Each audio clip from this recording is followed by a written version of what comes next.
Welcome back, everybody. This is Mono Randy. I am Randy, and today we're going over a deck that has kind of been just popping up everywhere. It is the Mono Blue Goblin Charbelcher deck. So this deck essentially plays no lands by technical definition. Instead, we play all the flip cards, essentially the ones that have the lands on the back and the spells on the front, as our way to play all our spells. And then this is just a Mono Blue control list that is playing Goblin Charbelcher as the win con. For anyone who doesn't know what Goblin Charbelcher is, I'll go over it real quick. It's a 4-mana artifact that you then pay 3 to tap, and you reveal the top card of your library until you reveal a land card. Goblin Charbelcher deals damage equal to the number of non-land cards revealed this way to any target. If the revealed land card was a mountain, it deals double the damage instead, and you put the revealed cards in the bottom of your library in any order. So, because we play no lands, we're essentially going to do damage equal to the number of cards in our library to an opponent, which almost always kills them, basically. So, going over the deck real quick, we are playing 24 lands total. 12 of those lands are the ones that come into play untapped, or can come into play untapped if we pay 3 life. So, you know, the Hydroelectric Specimen, the Sink into Super, and Seagate Restoration as are those. And then we're playing 12 ones that just come into play tapped. With Waterlogged Teachings, which is a good card that we can cast the front half of. Same thing with like Sink into Super is something we can cast the front half of. Rush of Inspiration isn't a terrible card, being able to draw 2 cards, and then Ray of Suspension, Suppression Ray, is just almost always land.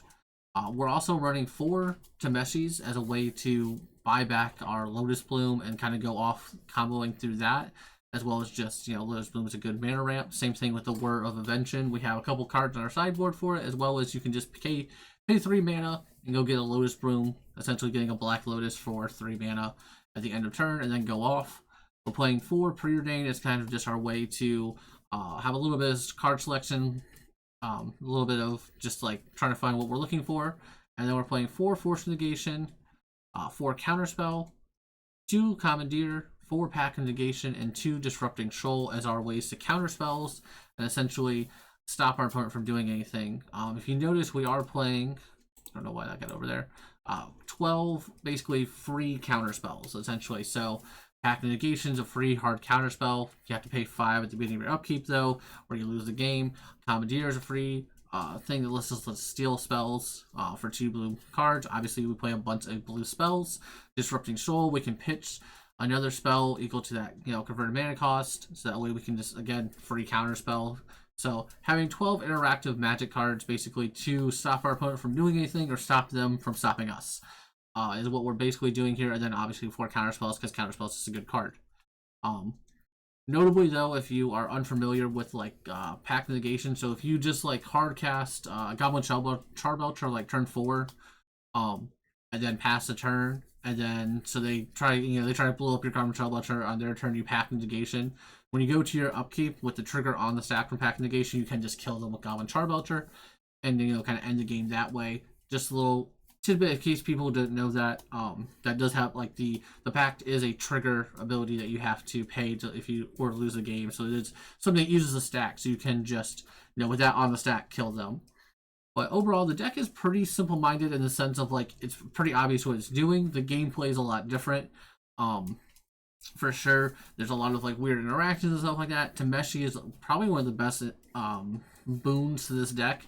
It just kind of lets you win out of nowhere with Lotus Bloom, and it lets you get to a point where you have enough mana to where you can cast Goblin Charbelcher, have mana available, have counterspell mana up as well. Just kind of like set yourself up to like this really weird, just like, yeah, I'm gonna like spend 20 mana worth of stuff this turn, and you need to have 6 cards to be able to win this matchup.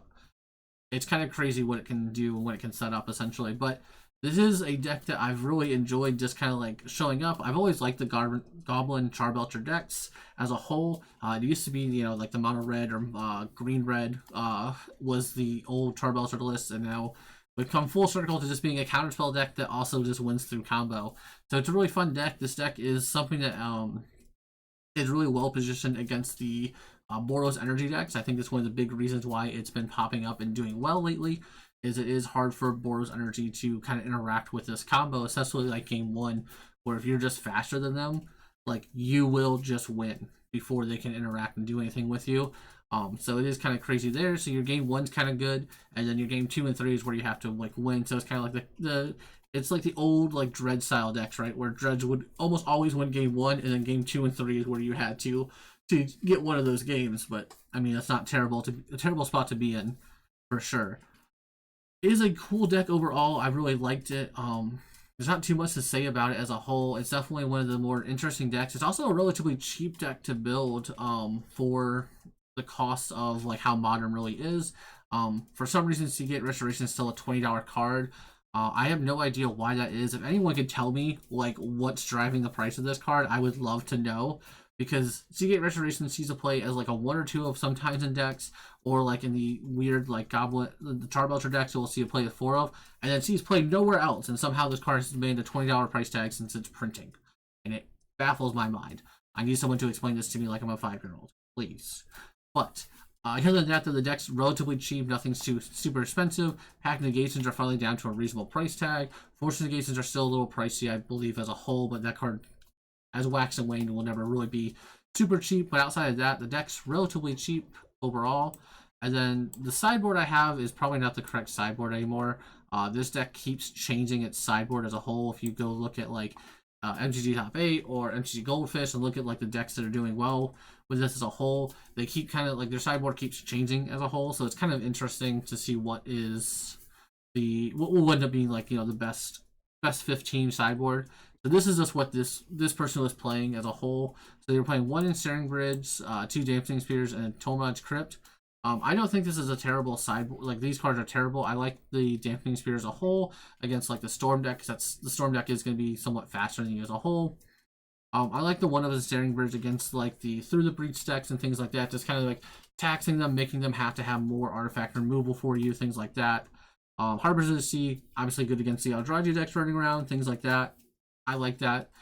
Two Subtleties seems okay. I'm sure there's reason, like, there is like the Titan deck, some of the other decks running around. Like, Subtlety's not a terrible card. Echoing Truth isn't terrible. I think I much prefer to play Into the Flood Maw, the new 1-drop spell from Bloom Burrow, which I think you give them a fish if you bounce a non-creature spell, which is nothing when you're still winning. So like being able to bounce problematic spells just for a cheaper cost seems way better.